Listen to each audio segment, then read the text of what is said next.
Samsung Tamang को अगेन्स्टमा चाहिँ एउटा पुल बजारमा एउटा केस रेजिस्टर्ड भएको थियो र यो चाहिँ 353 सब क्लास 2 352 र 351 अफ बिएनएसमा स्टार्ट भएको थियो र 351 चाहिँ क्रिमिनल इन्टिमिडेसन। यो चाहिँ कसैलाई चाहिँ अब धम्की दिनु क्या, थ्रेटनिङ गर्नु। यो चाहिँ एउटा कम्युनिटीमाथि, खास कम्युनिटी ब्राह्मण कम्युनिटीमाथि चाहिँ उसले धम्की दिएको थियो। 352 इन्सल्ट गर्नु र ब्रिच अफ पिसलाई चाहिँ तपाईँको इन्सल्ट गर्नु र प्रोभोक क्या, enmity between different classes of religion होइन, यो क्लासेस अफ पिपल तिनीहरू भित्रमा चाहिँ फुट पैदा गर्नु हो। र यो पब्लिक मिसचिफ 353 चाहिँ यो थियो क्या, अब अलार्म फियर गर्नु क्या within the public of different communities. त्यसले गर्दा यो 3टा सेक्सनमा केस स्टार्ट भएको थियो।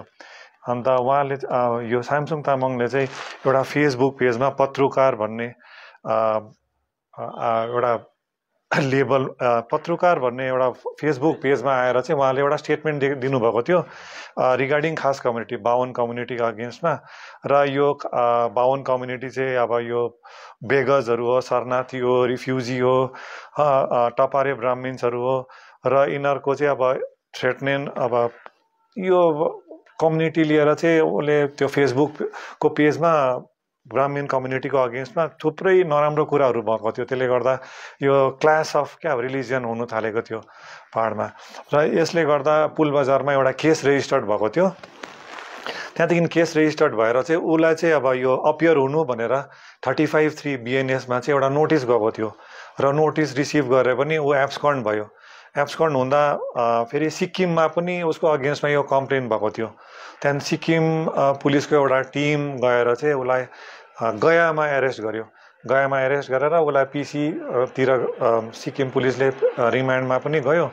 त्यहाँदेखि चाहिँ इन द मिन टाइम दार्जिलिङमा पनि सिन्स अब उसले नोटिस पाएर जुन चाहिँ ऊ एब्सकन्ड अपियर भएन त उसको अगेन्स्टमा हामीले वारन्ट प्रे गरेको थियो।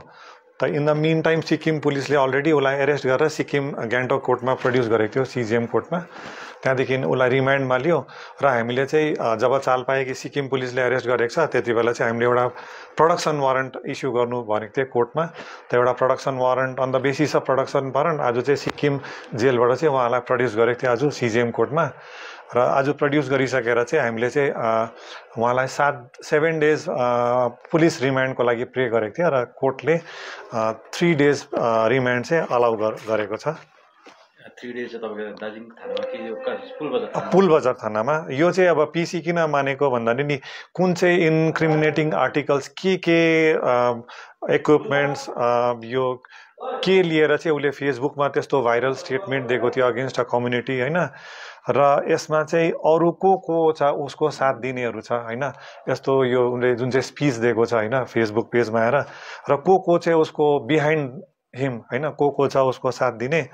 र रिकन्स्ट्रक्सन अफ क्राइम होइन कसरी गर्यो उसले। अन्त यो सबको लागि चाहिँ अब कोर्टले चाहिँ 3 डेज पिसी अलाउ गरेको छ।